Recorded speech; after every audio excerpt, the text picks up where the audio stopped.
ગુજરાત પ્રદેશ કોંગ્રેસ સમિતિના સન્માનની ઓબીસી સેલના ચેરમેન માનની મહેશભાઈ, વિધાનસભાના અમારા પૂર્વ સાથી અને પૂર્વ સાંસદ માનની વિક્રમભાઈ, બંને જે રીતે વાત કરી એ પ્રમાણે છેલ્લા 5000 વર્ષની શાસન વ્યવસ્થાની અંદર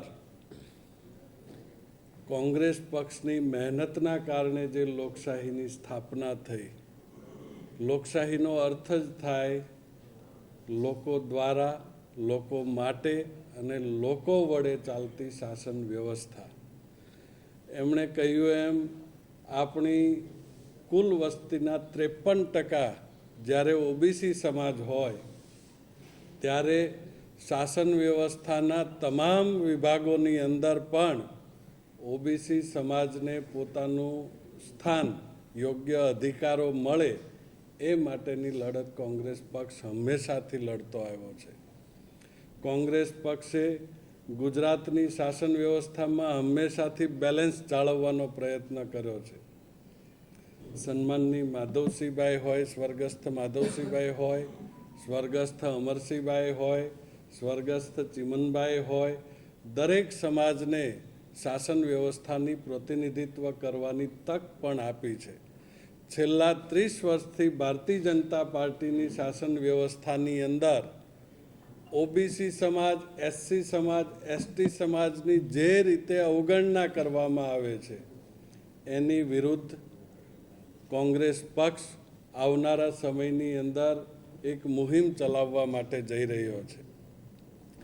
જેવી રીતે આપ સૌના કેટલાક સૂત્રો હોય છે, એવી રીતે અમારી પાસે પણ કેટલાક સૂત્રો હોય છે અને સૂત્રો પાસેથી મળતી માહિતી પ્રમાણે કદાચ ટૂંક સમયમાં મુખ્યમંત્રી બદલાય તો ના નહીં, તો આવા સંજોગોની અંદર હજી થોડા સમય પહેલાં જ પરસોત્તમભાઈ સોલંકી પોતાની માગણી રજૂ કરી ચૂક્યા છે.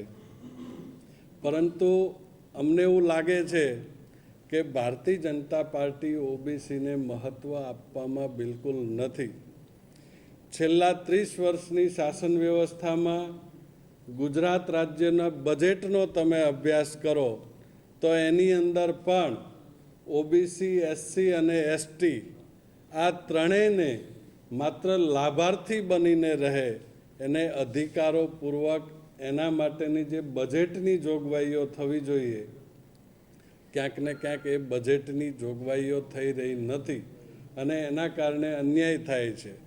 4 લાખ કરોડ રૂપિયાનું બજેટ હોય એની અંદર ખૂબ જ ઓછી રકમ ઓબીસી સમાજના ડેવલપમેન્ટ માટે વાપરવામાં આવે છે.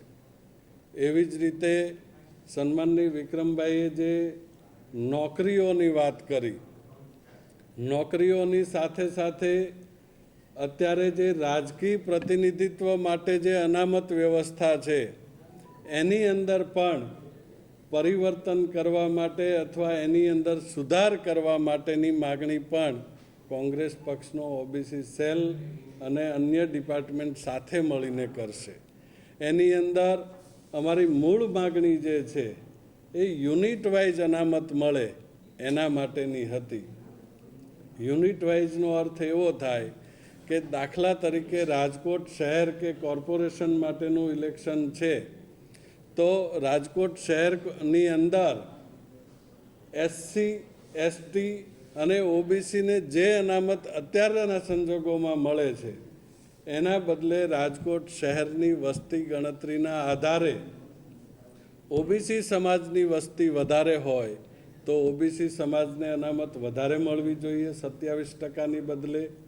ઈડબ્લ્યુએસની વસ્તી વધારે હોય તો ઈડબ્લ્યુએસને પણ અનામત અત્યારે જે મળવાપાત્ર હોય એના કરતાં વધારે મળવી જોઈએ. એની સામે એસટી સમાજની વસ્તી નહીવત હોય તો એની અનામત અહીંયા ઘટવી જોઈએ.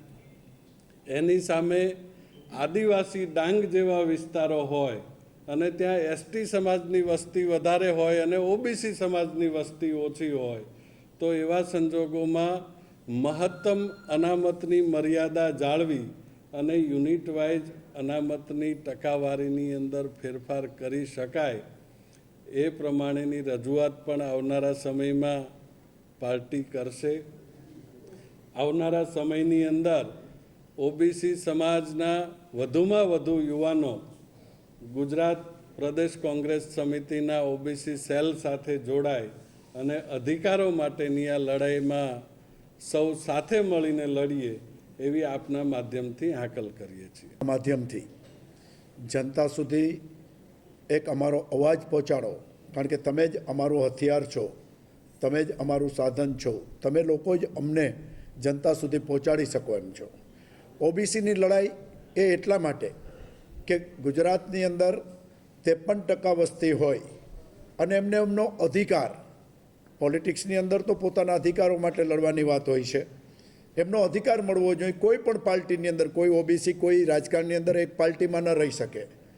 જે અલગ અલગ પાર્ટીમાં પણ હોય એ પાર્ટીની અંદર પણ પોતાના અધિકાર માટે અવાજ ઉઠાવવો પડે.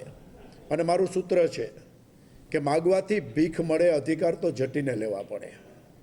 અધિકાર કોઈ માગવાથી નથી આપતા, તમારો અધિકાર તમારે લેવો પડે. અને આજે જ્યારે ગુજરાતના ચેરમેન તરીકે, ઓબીસીના ચેરમેન તરીકે મહેશભાઈ રાજપૂતની નિમણૂક થઈ છે, મારા સાથી મિત્ર ઋત્વિકભાઈ જે ઓલ ઇન્ડિયા કોંગ્રેસની અંદર સેક્રેટરી તરીકે છે, ત્યારે ઓબીસીની વાત લઈને તમારી પાસે આવ્યા છીએ.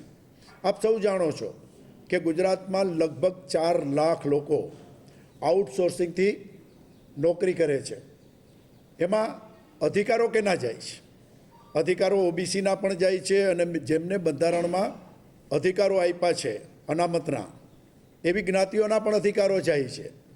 આજે ગુજરાત સરકારની અંદર ઓવરઓલ ડિપાર્ટમેન્ટમાં 45% જેટલી જગ્યાઓ ખાલી છે. હરેક ડિપાર્ટમેન્ટની અંદર જગ્યા ખાલી છે અને જે ડિપાર્ટમેન્ટમાં જગ્યા ખાલી હોય એનો ખામિયાજો તો જનતાએ ભોગવવો પડે છે. તો શા માટે આઉટસોર્સિંગથી? આઉટસોર્સિંગ એ સરકારની મોનોપોલી છે.